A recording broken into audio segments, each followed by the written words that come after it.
Denmark is a nation in mourning. The air is thick with sorrow, and the once vibrant streets are now filled with the somber echoes of grief.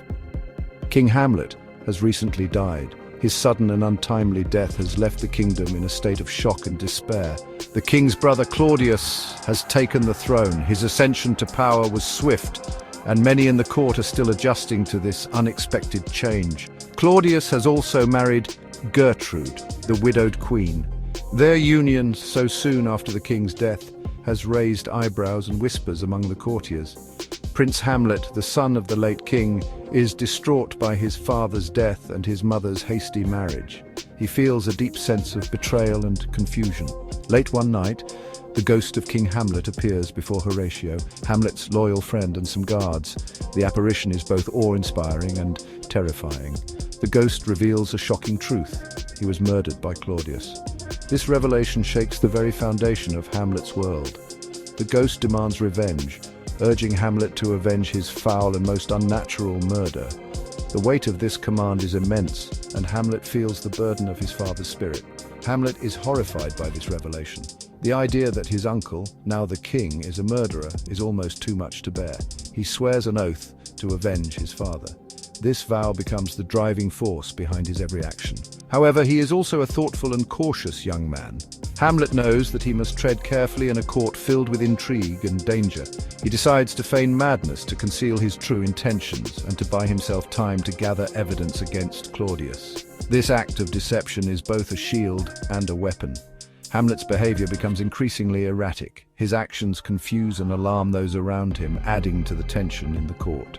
His grief is mixed with anger and a desire for justice. The emotional turmoil he experiences is palpable and intense. Claudius and Gertrude are concerned by Hamlet's strange words and actions. They sense that something is amiss and fear what it might mean for their reign. They summon two of Hamlet's friends, Rosencrantz and Guildenstern, to spy on him and uncover the cause of his apparent madness. The web of intrigue tightens around the young prince. The arrival of a troupe of actors at Elsinore Castle marks a pivotal moment in the unfolding drama. These actors, dressed in elaborate period costumes, bring with them not just entertainment, but an opportunity for Hamlet to uncover the truth. Hamlet sees their presence as a chance to test Claudius's guilt, a suspicion that has been gnawing at him since the ghost of his father revealed the treachery. He commissions a play that mirrors the circumstances of his father's murder, hoping that the reenactment will provoke a reaction from Claudius. Hamlet believes that Claudius's reaction to the play will reveal his guilt. As the actors perform, Hamlet watches intently, his eyes never leaving Claudius. Meanwhile, Hamlet's relationship with Ophelia, Polonius's daughter, deteriorates. His obsession with avenging his father's death consumes him, making him push her away. He treats her cruelly, believing that by distancing himself, he is protecting her from the dangerous game he is playing. But this only leaves Ophelia heartbroken and confused. Ophelia is torn between her love for Hamlet and her loyalty to her father, Polonius. This internal conflict takes a heavy toll on her mental state. Claudius, increasingly suspicious of Hamlet's erratic behavior, decides to send him away on a voyage to England, hoping to rid himself of the threat Hamlet poses. However, Hamlet, ever the cunning strategist, secretly alters the letters he carries, ensuring that Rosencrantz and Guildenstern, his supposed friends, are sent to their deaths instead. He returns to Elsinore more determined than ever to confront Claudius and bring his treachery to light. The stage is set for a final dramatic confrontation. The play opens in the grand halls of Elsinore, the royal castle of Denmark. It is a time of mourning, but also a time of uneasy transition. The guards speak in hushed tones of a ghostly apparition that has been seen haunting the castle ramparts. Enter Prince Hamlet, dressed in black, consumed by grief for his father's recent death. He is deeply troubled by the hasty marriage of his mother, Queen Gertrude, to his uncle Claudius, who now wears the crown of Denmark. Hamlet's melancholy is deepened by the arrival of his two friends, Rosencrantz and Guildenstern, who seem more like spies sent by Claudius and Gertrude to observe him. He feels alone and betrayed. As the play unfolds, the audience is drawn into Hamlet's web of suspicion and intrigue. The atmosphere is thick with tension, as every word and gesture seems to carry hidden meanings and unspoken threats. The ghost's words echo in Hamlet's ears, fueling his desire for revenge, but he is plagued by doubts. The apparition's message is clear, yet Hamlet's mind is clouded with uncertainty and fear. Is the ghost truly his father, or a malevolent spirit sent to tempt him into a terrible act? This question haunts Hamlet, making him question the very nature of reality and the reliability of his own senses. Hamlet's famous soliloquies, "to be or not to be," and "oh, what a rogue and peasant slave am I," reveal the turmoil in his mind.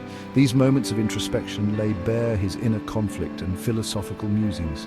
He grapples with questions of mortality, justice, and the nature of revenge itself. The weight of these existential dilemmas presses heavily upon him, influencing his every decision and action. He hesitates to act rashly, seeking irrefutable proof of Claudius's guilt.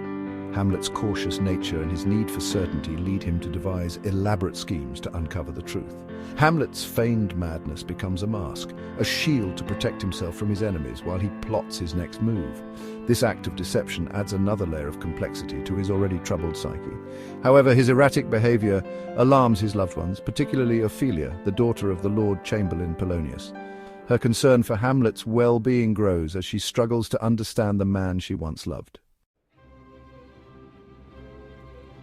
The arrival of a troupe of traveling players provides Hamlet with the perfect opportunity to test Claudius's conscience.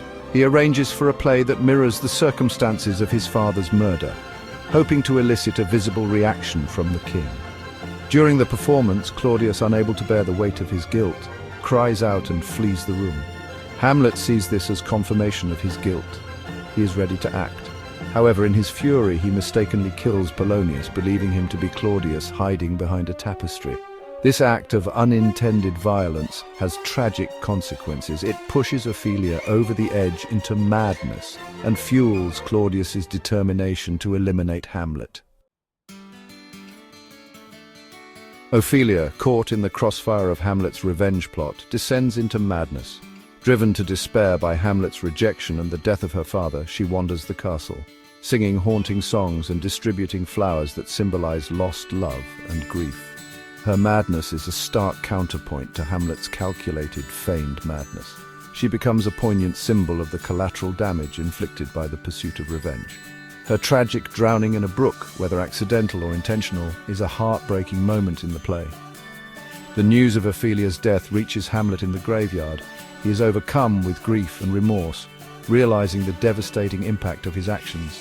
It is a turning point for him, pushing him closer to his final confrontation with Claudius. In a scene both macabre and philosophical, Hamlet encounters gravediggers preparing Ophelia's grave. He contemplates a human skull, pondering the fragility of life and the inevitability of death. The gravedigger's dark humor provides a stark contrast to Hamlet's somber reflections. When the funeral procession arrives, Hamlet hides and watches as Ophelia is laid to rest. He's overcome with grief, realizing the depth of his loss. He confronts Laertes, Ophelia's brother, who is also consumed by a thirst for revenge. This encounter sets the stage for the final, tragic act of the play. Both Hamlet and Laertes are driven by grief and a desire for vengeance, setting in motion a chain of events that will have devastating consequences. Claudius, fearing for his own life, plots with Laertes to kill Hamlet. They arrange a fencing match, seemingly a friendly duel, but with a deadly twist. Laertes' sword is secretly poisoned, and a poisoned cup of wine is prepared for Hamlet. During the match, Gertrude unknowingly drinks from the poisoned cup intended for Hamlet. She collapses and dies, revealing Claudius's treachery. In the ensuing chaos, both Hamlet and Laertes are wounded by the poisoned sword. As he lies dying, Hamlet finally achieves his revenge, killing Claudius. The stage is littered with bodies, a testament to the destructive power of revenge and ambition. In the final moments of the play, Hamlet names Fortinbras, Prince of Norway, as his successor. With his dying breath, he expresses his hope for a brighter future for Denmark, free from the cycle of violence and revenge that has consumed his family. The play ends with a sense of profound loss and the restoration of order. Fortinbras, arriving with his army, surveys the carnage and orders a military funeral for Hamlet. The play leaves the audience to contemplate the play's themes of justice, revenge, fate, free will, and the human condition.